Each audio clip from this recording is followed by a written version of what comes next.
Alright guys, welcome back. This is Can't Tell U7694, Can't Tell Nothing 101, and this is Can't Tell Productions. This is the second episode that we promised, which is this is a top 5 of racing simulators.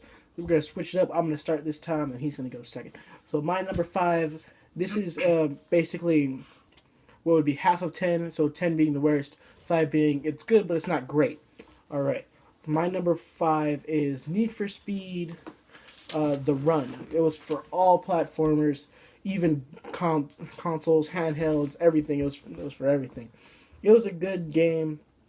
I don't really like the Need for Speed series, just because you can't really customize your cars, like how a bunch of the other games that I have in this list are and how you can do in them. All right, your number 5 is? My number 5 is Need for Speed Most Wanted. The remake that they made back in 2012 and the one we got in 2013 for Wii U. That game was fun. For me, I only count the Wii version because it was the first next generation racing simulator out there. You know, just put it in the books right now. And it was pretty good. I mean, the one thing I hated about that game was when you had to go up against the Hennessy car. Because at that time, that was the first car you had to beat, and with the cars that you had, like, I mean, you're not gonna race a Hennessy with a Porsche 911.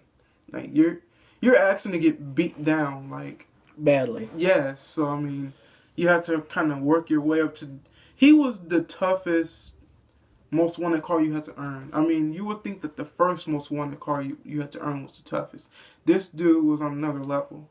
Like, even if you had a Bugatti or even used the same car he did, he would still glitch ahead of you. Like, if he's behind you and you look on your radar, he's like moving faster than you would think possible. So, all right. Well, my number 4 is Midnight Club LA Complete Edition for PS3 mostly because that's the one I played, but it was also for Xbox Xbox 360 as well. It was a good game. It's number 4 on my list only because of the limitations that you had. The cars were nice. The customizations were nicer than all the other ones. But if they could have done one more thing, it would have made it just really over the top. Like, they were promising us gear setting, where you can set your gears, your gear time and everything. But then they didn't do it. I don't know. They pulled out at the last second, or they didn't think people would know how to do it. But they pulled that out, so that's what makes it number 4 on my list. And what's yours? Burnout. Now, this is a bit tricky, but I'm talking about Burnout through the 6th generation, meaning GameCube, PlayStation 2, and Xbox, and if you want to count it, Dreamcast. You know, Dreamcast. You know, the Sony fans is some hell of people. But the Burnout series back in the Burnout was in its prime. It was in its prime. It was the glory days of Burnout. It's not this new type of Burnout that they made recently. It's legit Burnout. It was a really good racing simulator. It was always competing with Need for Speed. You know, Need for Speed won one year. The next time it was Burnout. So it was always going back and forth. So that's gotta be my number 4. All right, moving on to number 3. Number 3 for me was Need for Speed Most Wanted. Now I know you had that as your number 5, but it was just, for me it was better because the Hennessy, it was the fastest car. It glitched out a lot except for when you were driving it. Like, if you look on the minimap, he would just be like back here and then like he would be glitching forward. Yeah, he skips.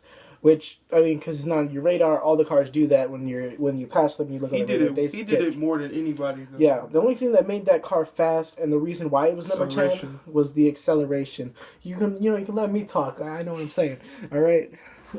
But it was the acceleration that made it number 10, and not over its top speed. While the other ones had top speed, that one has acceleration, which means if you get the number 1 car, you can keep up with it until you need to beat him at the end to actually get his car, where you crash him out and like damage his car. You have to fully damage him to get the car. That's how that game worked. So that was your number 3. Yep. I have Midnight Club LA edition for PlayStation 3. While I don't own the game, this guy owns it. But usually when I go to his house, I play. He always wants me to beat one of his set times, just around the track. And I'll be the first one to admit I don't like the PlayStation 3 controller, but it feels nice to use that controller for that game. I don't know why, it just fits it. Like, I can't stand the triggers. You gotta use the triggers to drive. I can't stand them. Triggers on the PS3 controller are too slippery. But, I don't know. For that game, just makes them work. I'll tell you why. Because when you hit the drift, you slip your finger off. It just slips so quick, and then you just hit that drift and re-get on it and just go. Take those corners like a champ. All right, number 2 for me was Midnight Club 2 for PlayStation 2. Really good game. It might have been out for other consoles, but I'm mainly focusing on the PlayStation 2. A little bit biased, but whatever. Sue me. I don't care. But yes, Midnight Club 2, really good game. The story mode on it was really nice. The customizations were nice for what it was. You couldn't do as much as you could in LA, but it was up there. It made racing simulators fun to play. That's what really started out the whole entire racing simulators thing for me mostly. Let's see what your number 2 is. Number 2, I got Need for Speed Hot Pursuit 2. GameCube, PlayStation 2, and Xbox. That was the first Need for Speed I owned. So I might be a little biased. I don't really care, but that game was really fun. You had a wide variety of car selections. My favorite personally was the McLaren F1 LM. They had 2 McLarens on. They had the F1, then the F1 LM, and it was certain stages on there that it's just one giant straightaway. Just keep going straight.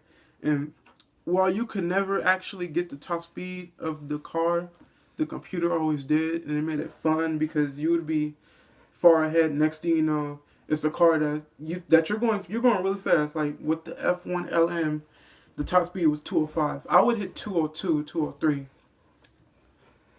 A Lamborghini would zoom by me, but the Lamborghini's top speed was 190. It was cheating. It was like difficult, but fun at the same time based on the maps. They had a bunch of maps, and it looked really, it really helped that it looked really good. Back at that time, it was another racing simulator I thought was ahead of its time. All right. Moving on to number 1 was, for me, Midnight Club 3 Dub Edition. Now, this game was out for PSP, Xbox, and PlayStation 2.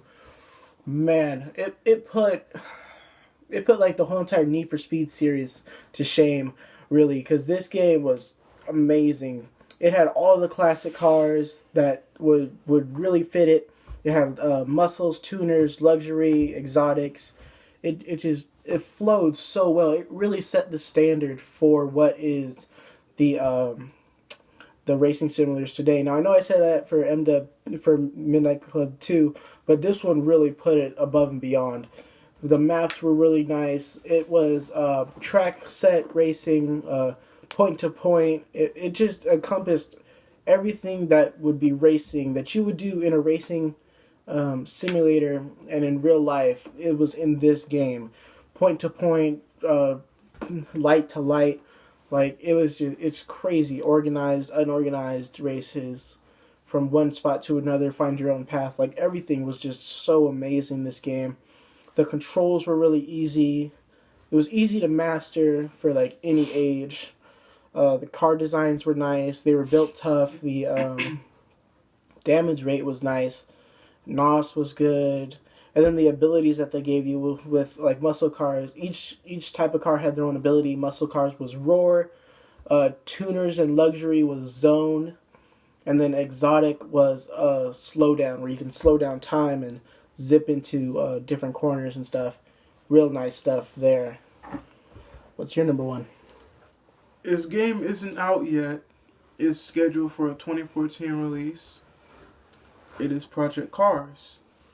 Right now it's in development for Wii U, PlayStation 4, Xbox One, or Xbone as I call it, and PC.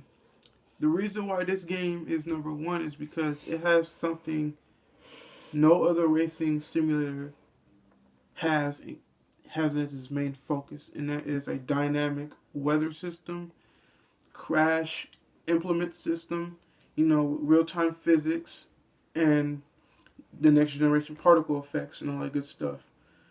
And, like I said, it's not really out, but if you look at the development teasers that they give you, it looks really good. It's like you can either have the camera as either at the back of the car, or like you're inside the car, all you see is the hands holding the steering wheel. Okay, so cockpit view. Yeah.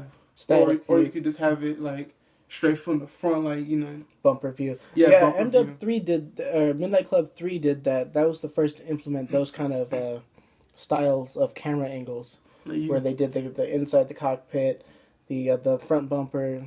You can do the side.